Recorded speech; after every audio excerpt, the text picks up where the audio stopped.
Hello, everybody, and welcome to this new episode.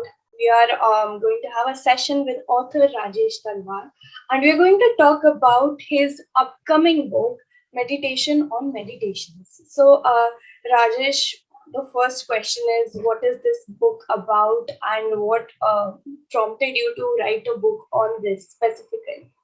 Thanks, Ananya. It's lovely to be with you again. And yes, the book is called Meditations on Meditation. And I should say that it's not going to be out this year. It's only going to be out sometime next year. But I thought it's such a topic that we could have maybe 8 to 10 episodes on it. We can just do a 10-minute episode today.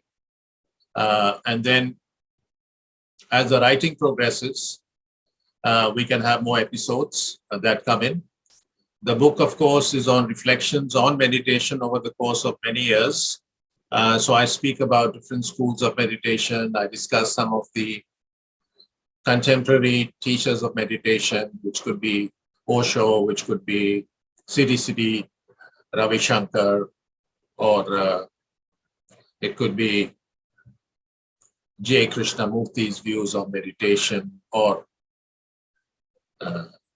transcendental meditation, but also what my personal experience has been with meditation, what I think are the benefits, and what I think are the misunderstandings that surround meditation as well.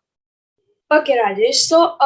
Coming to meditation, I have heard this from a lot of people that meditation can, help with anxiety. So, I want to ask you: is that really the thing? That does that really happen?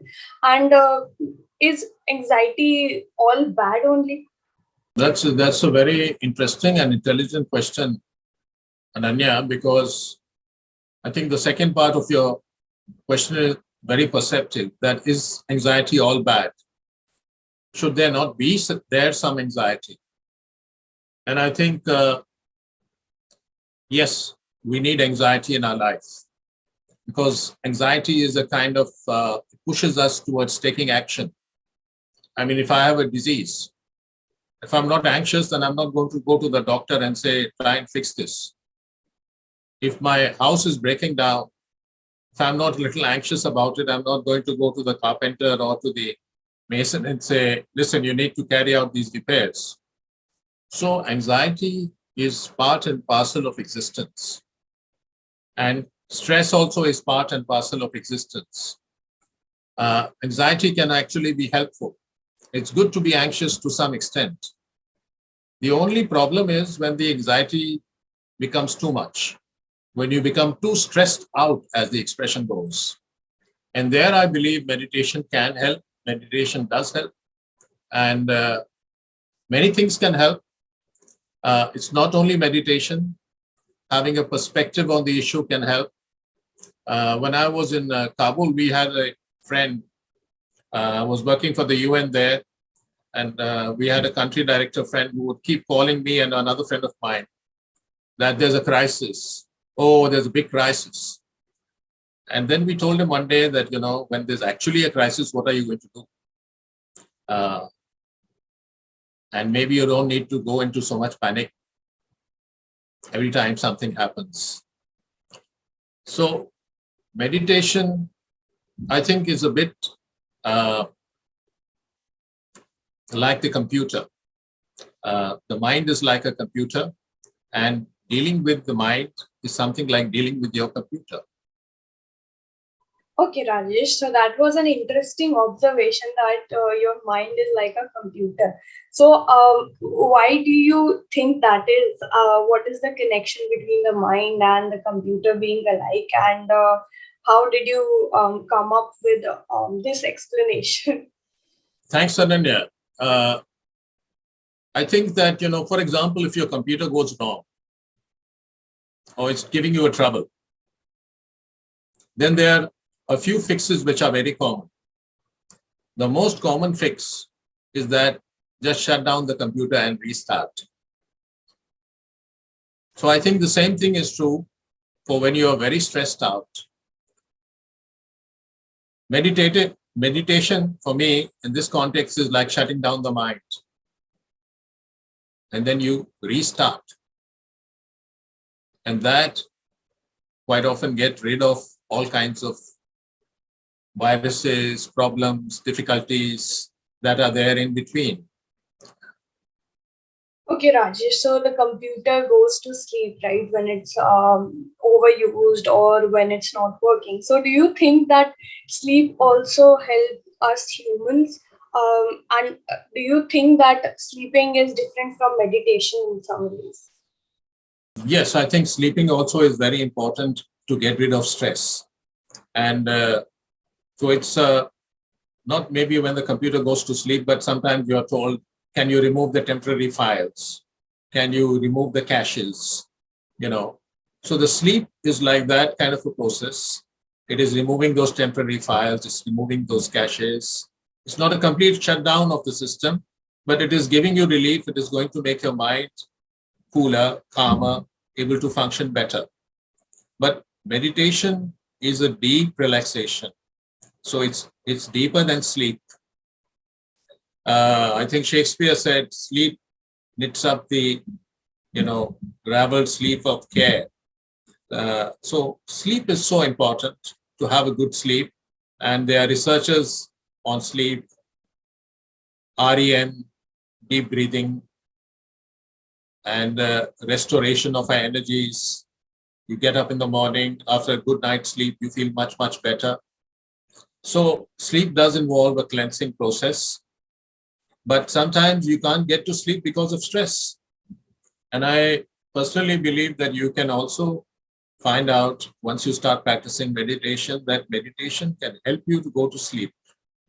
Learning to, because what happens is why you are stressed sometimes is that your mind keeps going on and on in circles. I've had friends who call me when they are stressed and they say, okay, this is my problem. And I try to give them a solution. And then they come back to me, this is my problem. I said, you're going on and on. So it's a kind of obsessive thinking. I mentioned that a little bit of anxiety is necessary because you need to solve your problems. You need to be a little anxious, but you cannot be too anxious because that then becomes counterproductive. You're just wasting energy. You are not coming closer to a solution. So when you're getting closer to a solution, stress is good.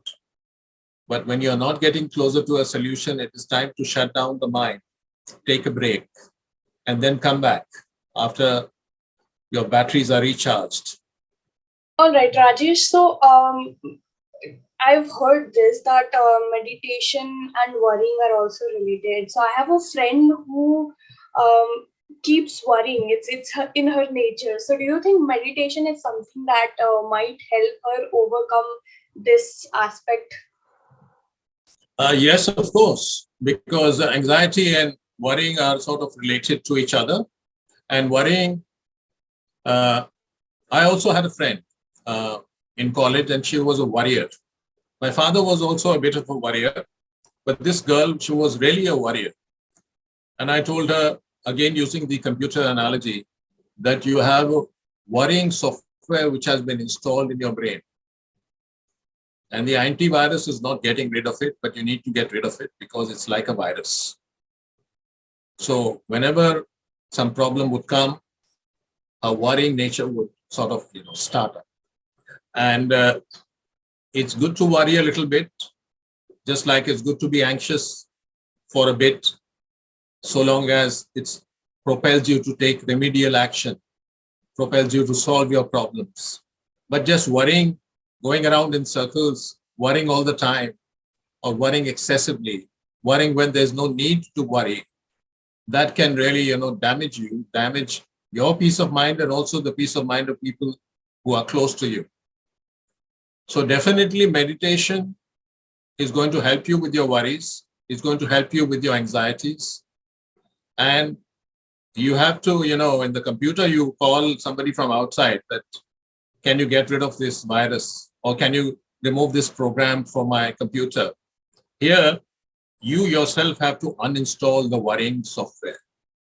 If it is there in your system, you have to uninstall it. and you have to learn how to deal with yourself, and meditation is going to help you with that. But we'll discuss this all in the sessions that follow. Uh, I think this is enough of an introduction today, and but catch you again very soon, and more we will discuss on this. Okay, Rajesh. So that was a great introduction, and I'm pretty sure that will spike interest for the book itself because just in the first episode, we've talked about so much, and I'm pretty sure the book is going to talk about a lot in depth. So, thank you, Rajesh, for sharing all this with us, and I think everybody is definitely going to look forward to the book release. Thanks, Adanya. It's such a pleasure to be with you once again. And I think we've had a good introductory talk. I enjoyed our discussion, and you brought up two very important, closely related issues: worry and anxiety. They're like brother and sister, but they're both negative, and we need to deal with them. But we do need them to some extent to help us move forward, find solutions to our problems, and look forward to being with you again and discussing this book in greater depth across many episodes. Lovely to be with you again. Thank you.